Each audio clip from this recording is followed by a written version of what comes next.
ठीक है, AutoCAD start करते हैं डे 1। सबसे पहले यहाँ लिखा हो ना ऑटोकैड वर्जन कौन सा, 2021। किसी भी वर्जन के ऊपर काम कर सकते हो, ऐसा नहीं है कि आप 21 के ऊपर ही काम कर पाओगे या 20 के ऊपर काम कर पाओगे या 13 14 के ऊपर काम कर पाओगे। आप किसी भी वर्जन के ऊपर काम कर सकते हैं, कोई दिक्कत नहीं है। ठीक है, ऑटोकैड की फुल फॉर्म क्या होती है, automatic computer aided design and draft. ठीक है, देखो सबसे फर्स्ट ऑप्शन आता है तुम्हारा है स्टार्टअप। उससे पहले कंपनी का नाम क्या है, किस कंपनी का सॉफ्टवेयर, कंपनी का नाम क्या है, ऑटोडेस्क। ऑटोडेस्क का ये सॉफ्टवेयर अपना, और यहाँ लिखा हुआ है स्टार्टअप। स्टार्टअप का मतलब क्या हो गया कि किस यूनिट के अंदर आप उसको स्टार्ट करना चाह रहे हो।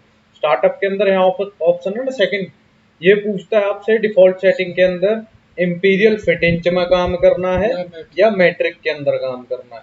ठीक है, एमएम में काम करना है या फिर फिट इंच में काम करना है। मैट्रिक मतलब हो गया मैकेनिकल के लिए मिलीमीटर में काम करना हो। क्लियर है ना। तो यहां से मैंने क्या रखना है, स्टार्टअप। स्टार्टअप के अंदर डिफॉल्ट सेटिंग, स्टार्टअप के अंदर डिफॉल्ट सेटिंग। ठीक है, लिखा हुआ है ना। तो ठीक, स्टार्टअप डिफॉल्ट सेटिंग मैट्रिक और ओके। ठीक है, इस तरीके का इंटरफेस आएगा आपको। ठीक है, अलग अलग मतलब ये तो हमने कस्टमाइज कर रखा है अपने हिसाब से इंटरफेस। इसको मैं बताऊंगा तुम्हें बाद में, अभी हम पहले स्टार्ट करते हैं। सबसे ऊपर दे रखा है, इसको बोलते हैं मेन्यू बार। क्लियर है, ये अपने सारे जितने भी हैं टूल बार है अपने, इनके अंदर जो है ना ये सब टूल है जिनसे हम काम करेंगे। क्लियर,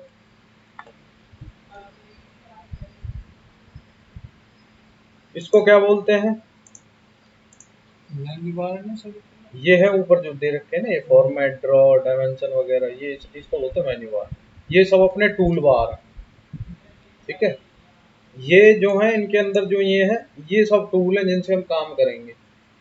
ठीक, क्लियर है, इसको क्या बोलते हैं, यूसीएस। क्लियर, यूजर कोऑर्डिनेट भी बोल देते हैं या यूनिवर्सल कोऑर्डिनेट सिस्टम। हाँ, इसको लिख और इसको लिख, UCS universal coordinate system. Universal coordinate system, जब हम इसको अपने हिसाब से यूज करेंगे फिर जब कहलाएगा यूजर कोऑर्डिनेट सिस्टम। ठीक है, और ये क्या है, उसको बोलते हैं क्रॉस हेयर जी। हाँ, हाल रोज। ठीक है, इसको बना, इसको लिख क्रॉस हेयर। ठीक है,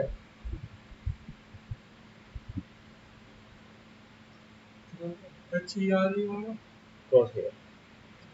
ठीक है, क्लियर। नीचे जो दे रखा है इसको क्या बोलते हैं, कमांड।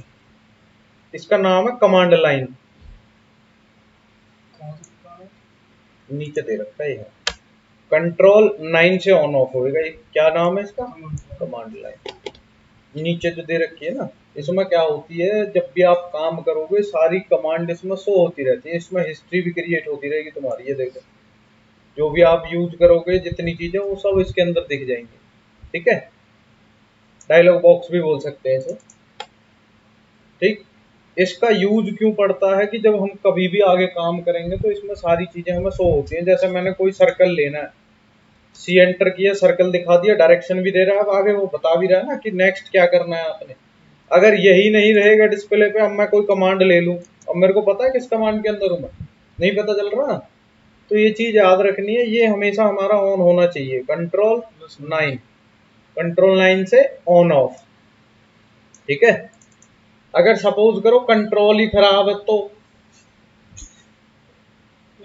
कंट्रोल ही खराब है तो क्या करोगे फिर, कुछ ना करना, कीबोर्ड आपको बनाओ। ठीक है,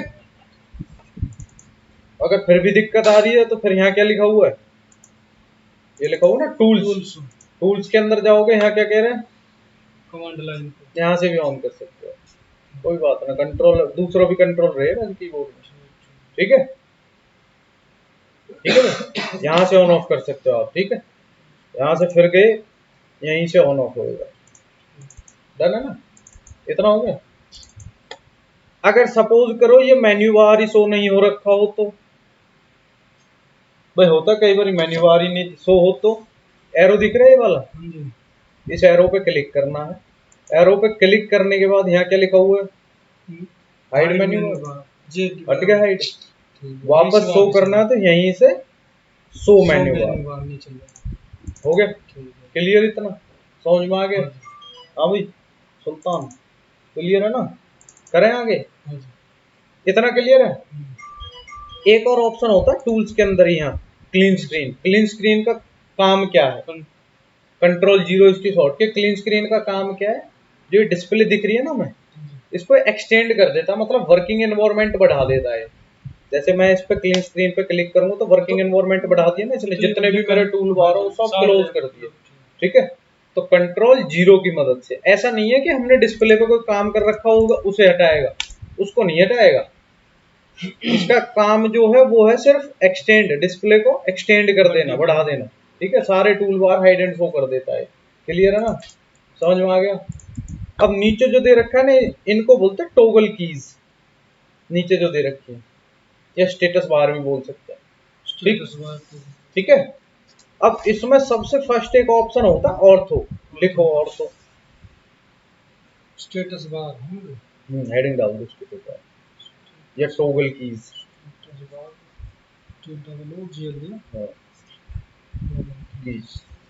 ठीक है, सबसे फर्स्ट ऑप्शन है तुम्हारा ऑर्थो। ऑर्थो का सिंपल और आसान भाषा में क्या काम है? लाइन को करना था। जब हम कभी भी सपोज करो मेरे को लाइन यूज करनी है, लाइन के लिए मैंने एल एंटर किया, अभी वो मैं बताऊंगा। अभी लाइन मेरी किसी भी एंगल पे चल रही है ना, मेरे को ये सीधी चलानी है, हॉरिजॉन्टल और वर्टिकल डायरेक्शन। ठीक है, ऑर्थो मैं यहाँ से ऑन कर लूंगा या F8 प्रेस कर लूंगा। ठीक है, या फिर मैं डायरेक्ट ऑर्थो पे क्लिक कर लेना, तो लाइन मेरी क्या है, सीधी चलने लगेगी हॉरिजॉन्टल और वर्टिकल डायरेक्शन में। ये हॉरिजॉन्टल होगी, ये वर्टिकल होगी। क्लियर है ना? समझ में आ गया? Ortho on for straight lines, ये हमारी ऑर्थो ऑन रहेगा तो जो हमारी लाइन है वो सीधी चलेंगी। ऐसे लिख लेना, आसान है। ऑर्थो ऑन रहेगा तो हमारी जो लाइन है वो सीधी चलेंगी, हॉरिजॉन्टल डायरेक्शन में और वर्टिकल डायरेक्शन में। ऑफ रहेगा तो किसी भी एंगल पे चलेगी। ठीक है, क्लियर है? समझ में आ गया इतना? इसका काम पता चल गया क्या है? इसके बाद एक ऑप्शन आता है ये सिंबलों को बनाते रहे ना साथ के साथ। ऑब्जेक्ट स्नैप लिखा हुआ ना, ऑब्जेक्ट स्नैप का काम क्या होता है? ये हमारे पॉइंटों को शो करने का काम करता है। ऑब्जेक्ट स्नैप, ऑब्जेक्ट स्नैप का काम क्या होता है? पॉइंटों को शो करने के लिए यूज आता है इसका। ऑब्जेक्ट स्नैप, ओ स्नैप भी बोल देते हैं इसको। इसकी शॉर्ट की F3, पॉइंट शो करता है। हाँ, इसकी शॉर्ट की लिख F8 और इसकी शॉर्ट की बोली F3। ये हमारे पॉइंटों को शो कर, ये F8 है ऑर्थो, और इसकी F3। ये हमारे पॉइंटों को शो करने का काम करता है। अगर ये हमारा ऑन रहेगा तो पॉइंटों को शो करेगा, ऑफ रहेगा तो पॉइंट नहीं दिखेंगे। जैसे मैं चाहता हूँ कि मेरे को सर्कल चाहिए इसके मिड पॉइंट से, दिख रहा है ना मिड पॉइंट। अगर मैं यहाँ से इसको बंद कर देता हूँ, अब मेरे को सर्कल दिख रहा है, पॉइंट दिख रहे हैं, कोई भी दिख रहा है, पॉइंट नहीं दिख रहा है ना। तो इसका जो सिंपल भाषा में काम है वो क्या है? पॉइंट शो करना। पॉइंट शो करना, ये दिखा रहा है ना, mid point, and point, and point दिखा रहा है ना। अब कई सिचुएशन ऐसी आ जाती है कि मेरे पॉइंट भी नहीं दिखते, ये भी ऑन रहता है फिर भी पॉइंट नहीं दिखते। तो इसके अंदर ना पॉइंट होते हैं कि कौन कौन से पॉइंट मेरे को ऑन रखने हैं। वो कहाँ से मिलेंगे? OS centre, object snap. OS centre करना है आपने। OS सेंटर करने के बाद ऑब्जेक्ट स्नैप के अंदर आ गया आप। ठीक है, लिख लो ये OS सेंटर, ऑब्जेक्ट स्नैप इसी में लिख लेना, OS सेंटर लिख लिया नीचे, OS एंटर। ठीक है, OS एंटर करने के बाद ऑब्जेक्ट स्नैप में आ गए। अब इसमें मेरे को किन किन पॉइंटों की जरूरत पड़ती है? ज्यादातर मेरे जो पॉइंट है and, mid, centre, node, quadrant, intersection, perpendicular, ये 6-7 पॉइंटों की मेरे को अधिकतर जरूरत पड़ेगी। ठीक है, ये सारे पॉइंट ऑन कर लेने, इनको लिख लो इधर पॉइंटों को। ठीक है, जैसे end, mid, centre, node, quadrant, intersection, perpendicular, इन पॉइंटों को लिख लो आप।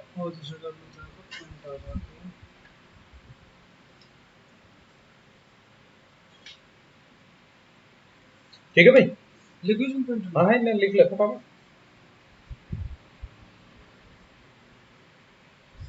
एंड मिड सेंटर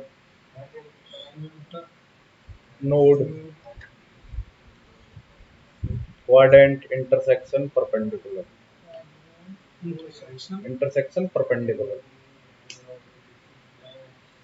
ठीक है, ये मेरे क्या हो गए, मेन पॉइंट हो गए, इनको मैंने ऑन कर लिया। क्लियर है चीज? अब मेरे को करना क्या है, ये भी हो गया ऑन। एक ऑप्शन आता है यहाँ, क्या कह रहे हैं, ऑब्जेक्ट स्नैप ट्रैकिंग, ओ ट्रैक। ठीक है, इसकी शॉर्ट की क्या होती है, F11। इसका सिंपल भाषा में जो काम है, वो काम क्या होता है, पॉइंटों को ट्रैक करने का काम करता है। मैंने बोल दिया इस पॉइंट के परपेंडिकुलर मेरे को एक सर्कल चाहिए, तो दिखा रहा ना उसी ग्रीन लाइन जो दिख रही है, इसको ट्रैक करने का काम करता है। क्लियर? इसका काम क्या होता है, फॉर ट्रैकिंग द पॉइंट, ये हमारे पॉइंटों को ट्रैक करने का काम करता है।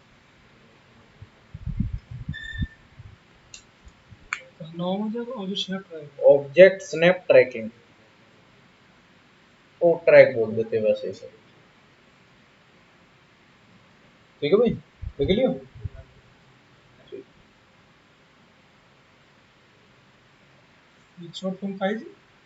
F11। क्लियर? करें? इतना समझ में आ गया? ये तो है मेरा बेसिक क्या है, इंटरफेस जो मेरे को समझना है। अब मैं सीधा यहाँ से चलता हूँ, तो भैया मेरे को सपोज करो ये जो टूल दे रखे हैं, ये मेरे यहाँ डिस्प्ले से हट जाए, इसका नाम क्या है, ड्रॉ है ना, ड्रॉ।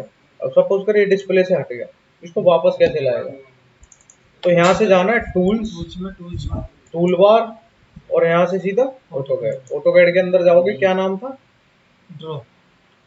ये सारे टूल मेरे यहीं से आएंगे। कहाँ से आएंगे, टूल्स, टूल बार, ऑटोकैड के अंदर ये थे सारे। और इनमें किन किन टूल बारों की मेरे को मेनली जरूरत पड़ती है, ड्रॉ हो गया, ड्रॉ के बाद मॉडिफाई, ठीक है, मॉडिफाई के बाद डायमेंशंस, डायमेंशंस के बाद लेयर्स, लेयर्स के बाद प्रॉपर्टीज, प्रॉपर्टीज के बाद स्टैंडर्ड स्टाइल, ठीक है, और वर्क स्पेस, ठीक है, और मेरा आ जाएगा पैरामेट्रिक। ये टूल बार हमारे यूज होंगे। ठीक है, अधिकतर यही यूज होंगे, इनको लिख लियो, इनको मैं बता दूंगा। ठीक है, ये जो जितने भी ऑन कर रखे हैं ना, वो वही सारे टूल बार है। ड्रॉ का मतलब क्या होता है, चीजों को क्रिएट करना। ठीक है, मैं जब चीजों को बनाऊंगा तो वो मेरे ड्रॉ टूल बार से बनेगी। अगर सपोज करो उसमें मेरे को कुछ अपडेट करना हो, कुछ चेंज करना हो, तो वो किससे होता है, मॉडिफाई टूल बारों से। तो मॉडिफाई के अंदर, ड्रॉ के अंदर तो क्रिएट करने वाली चीजें आ गई सारी। ठीक है, मॉडिफाई के अंदर क्या आ गई, जो अपडेट करने वाली चीजें होगी, जैसे मेरे को कुछ चेंज करना पड़े, या कॉपी करनी पड़े, या मिरर करना पड़े, या अपडेट कुछ भी करना पड़े, स्केल स्ट्रेच करना पड़े, ट्रिम करना पड़े, तो ये सब चीजें होती है किसकी, मॉडिफिकेशनल। उसके बाद आती है, भैया मैंने बना लिया ऑब्जेक्ट, मॉडिफाई भी कर दिया, अब मेरे को उसको सामने वाले बंदे को दिखाना है। जब मैं दिखाऊंगा ऐसी थोड़ी कि 4 लाइन खड़ी हुई है मैंने ऐसी दिखा दिया, ऐसे थोड़ी दिखाना, उसकी डायमेंशनिंग भी करनी पड़ेगी। तो फिर मेरा यूज आएगा डायमेंशनिंग का। ठीक है, समझ में आ गया? पहले मैंने क्या किया, ऑब्जेक्ट क्रिएट किया, क्रिएट करने के बाद मैंने मॉडिफाई किया, मॉडिफाई करने के बाद मैंने क्या किया, उसकी डायमेंशनिंग दिखाई। अब ये तो हो गए हमारे बेसिक जो टूल बार है। फिर उसके बाद आ जाती है तुम्हारी लेयर्स, मैनुअल प्रॉपर्टीज, मतलब कलर वगैरह चेंज करना हो, लाइन की टाइप चेंज करनी हो, लाइन की थिकनेस बढ़ानी हो। लेयर्स में सारी चीजें यही आती हैं, पर वो प्रोफेशनल वे में आ जाती हैं। जब लेयरों से काम करोगे तो पर्टिकुलर लेयर के हिसाब से काम करोगे आप। ठीक है, वो तो सारी चीजें अब आगे आगे चलती जाएंगी। फिर ऐसे ही आ जाते हैं तुम्हारे स्टैंडर्ड, आ जाते हैं स्टैंडर्ड है ना, ये सारे टेक्स्ट के स्टैंडर्ड में लिखना है, डायमेंशन के स्टैंडर्ड के हिसाब से दिखानी है। ठीक है, टेबल स्टाइल आ जाते हैं, मल्टी लीडर स्टाइल आ जाते हैं, ये सारे तुम्हारे किस में आ जाते हैं, फिर स्टाइलों में। ठीक है, क्लियर है भाई, इतना क्लियर है? अब हम स्टार्ट करते हैं सीधा डायग्राम बनाने से। अब सपोज करो मेरे को लाइन यूज करनी है, तो ड्रॉ के अंदर जाओगे, यहाँ क्या लिखा हुआ है, लाइन। लाइन का सिंपल काम क्या है, किसी भी प्रोफाइल को बनाओगे लाइन की जरूरत पड़ेगी, पड़ेगी ना, समझ में आ गया भाई? तो लाइन के लिए मैं क्या करूंगा, L एंटर, लाइन के लिए लिखो लाइन। अब हम स्टार्ट कर रहे हैं। ठीक है, अभी जो ये ऊपर ऊपर की थी वो बेसिक सेटिंग थी हमारी। लाइन की शॉर्ट की क्या होती है, L. L enter take start point, L enter के बाद टेक स्टार्ट पॉइंट, ठीक है। L enter take start point, give direction, then value enter, ठीक है। मतलब आपने एल एंटर किया या फिर यहाँ ड्रॉ के अंदर सीधा लाइन के ऊपर क्लिक कर लो, ठीक है, वो तुम्हारी इच्छा है। मैंने किया एल एंटर, तो लाइन अपने आप चल जाएगी। हाँ, एल एंटर करने के बाद ना देखो इधर देखो, लाइन उठा लिया ना एल एंटर करने के बाद, एल एंटर। अब इधर क्या कह रहा है, स्पेसिफाई फर्स्ट पॉइंट, हमने क्या लिखवाया, टेक स्टार्ट पॉइंट, ऐसे लिखवाया ना कि भाई फर्स्ट पॉइंट आप मेंशन करें कहां से आप स्टार्ट कर रहे हो। मैंने बोल दिया यहाँ से मेरे को स्टार्ट करना, फर्स्ट पॉइंट डिफाइन किया मैंने। अब किस डायरेक्शन में, देखो क्लिक आपने एक बार ही करना है, आप क्लिक प्रेस करके मत रखना, ठीक है। लेफ्ट क्लिक आपने एक बार प्रेस करनी है, एक बार क्लिक करनी है, उसके बाद उसको प्रेस करके नहीं रखना। क्लिक करने के बाद डायरेक्शन देनी है, जिस भी डायरेक्शन में आपका कर्सर होना चाहिए उसी डायरेक्शन में, ठीक है। माउस को उसी डायरेक्शन में घुमा दो जिस डायरेक्शन में आपने चलना है, ठीक है। मैंने बोल दिया इधर की तरफ चलना है, तो इधर की तरफ जाने के बाद इसको छोड़ दो। छोड़ने के बाद इसमें वैल्यू डालो, मैंने बोल दिया इधर मेरे को जाना है जी 20 mm, 20 वैल्यू डाली, एंटर कर दिया, ठीक है।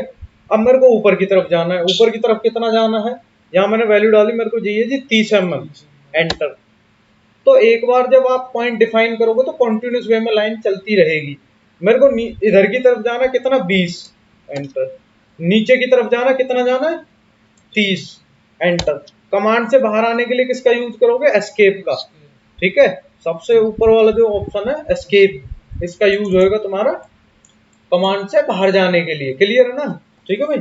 अब जूम आउट जूम इन पता है, स्क्रॉल को प्रेस करके रखोगे तो प्रोफाइल को इधर उधर रख सकते हैं आप, क्लियर, इतना समझ में आ गया भाई। जूम इन जूम आउट पता चल गया। अब मैंने ऑब्जेक्ट बना तो दिया, अब मेरे को क्या है इसकी डायमेंशन दिखानी पड़ेगी। तो डायमेंशन में फर्स्ट क्या लिखा हुआ है, लीनियर। डायमेंशन के अंदर लिखो लीनियर। लीनियर का यूज क्या होता है, लीनियर का यूज क्या है,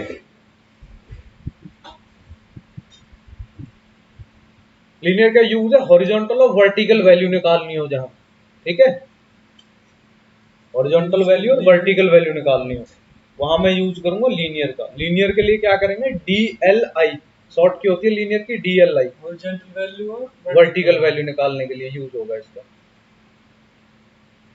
ठीक है। अब लीनियर के लिए क्या करोगे, DLI शॉर्ट की होती है लीनियर की, DLI एंटर है ना जी, हाँ जी। DLI single enter for point two point value, DLI double enter for single line value, ठीक है। DLI एक बार एंटर करोगे तो आप पॉइंट टू पॉइंट वैल्यू निकाल सकते हो। DLI एंटर कर दिया मैंने, ठीक है। DLI एंटर करने के बाद point two point value, first point ये है, सेकंड पॉइंट मेरा ये, क्लिक करने दोनों पॉइंट, देन क्लिक, ठीक है। अगर DLI आप डबल एंटर करते हो, DLI एंटर, जब डबल एंटर करते हो आप तो आप एक लाइन की वैल्यू निकाल सकते हो, सिंगल एक लाइन की बस, ठीक है। मतलब सिंगल एक लाइन का मतलब है जो एक सिंगल स्टेप है। मैंने बोल दिया इस लाइन के निकालने, पॉइंट टू पॉइंट सेलेक्ट नहीं करने फिर तुमने, ठीक है। क्लिक कर दो सीधा, क्लियर है, पता चल गया। DLI single enter for point two point value, double enter for single line value, DLI enter two point value, हाँ, और DLI double enter for single line value, clear भाई, इतना समझ में आ गया।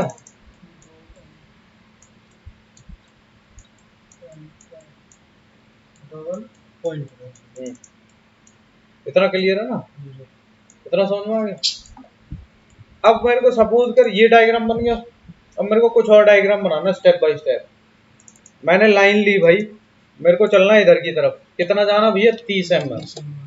ऊपर की तरफ मैं गया, मैंने बोल दिया मेरे को 20 mm जाना है जी। अब मैं अंदर की तरफ गया 10 mm, फिर मैं ऊपर की तरफ गया कितना, 10, फिर बाहर की तरफ गया 10, फिर ऊपर की तरफ गया मैं कितना, 20, फिर इधर की तरफ आना है आपने 30। डायरेक्शन नीचे की तरफ आ जाओ, ये या तो पॉइंट पे डायरेक्ट क्लिक कर दो या वैल्यू बता दो आप, स्केप करोगे कमांड से बाहर जाने के लिए। इतना क्लियर है। अब इसकी डायमेंशन निकालनी है। लीनियर क्लिक किया, इस पॉइंट से इस पॉइंट की वैल्यू एंटर करोगे तो कमांड वापस रिपीट हो जाती है। इस पॉइंट से इस पॉइंट की ये वैल्यू, अगेन एंटर करोगे, इस पॉइंट से इस पॉइंट की ये वैल्यू, इस पॉइंट से इस पॉइंट की ये वैल्यू, देन ये वैल्यू। अब मेरे को इसको दिखाने की जरूरत ही नहीं है, क्योंकि भाई मैंने 20 ये दिखा दी, 10 ये दिखा दी, 50 होगी अपने आप ही। क्लियर है ना ये चीज। अब सपोज करो मेरे को एक ट्रेंगुलर प्रोफाइल बनानी है। लाइन ली मैंने सबसे पहले, ये मेरे को लेंथ दे रखी है जी 50, ठीक है। एस्केप किया कमांड से बाहर जाने के लिए, एंटर किया, वापस वही कमांड रिपीट हो जाएगी। इस मिड पॉइंट से मेरे को हाइट दे रखी है 40 mm, ठीक। क्लियर भाई। अब मैंने बोल दिया कमांड से, फिर मैं बाहर चला गया, मैंने बोल दिया एल एंटर किया, वापस इस पॉइंट को इधर मिलाया और इस पॉइंट को मिला दो, बन गया ट्रायंगल। अगर एंगल वाला दे रखा होगा तो उसके लिए हम आगे जब क्लास करेंगे तो उसमें पता चलेगी। क्लियर है ना। इस लाइन को सिलेक्ट करो, डिलीट, DLI, एंटर एंटर।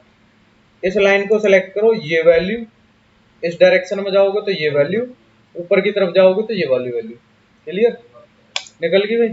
फिर से डबल एंटर कर दिया, ये वैल्यू, फिर से डबल एंटर कर दिया, ये वैल्यू, बढ़ गया भाई। कोई डाउट यहां तक? इतना समझ में आ गया? क्लियर है ना ये चीज? यहां तक क्लियर है? ये समझ में आ गया? डे 1 में हमारा जो है इतना ही आज के लिए, ठीक है। फिर नेक्स्ट उसमें करेंगे क्लास में, ठीक है।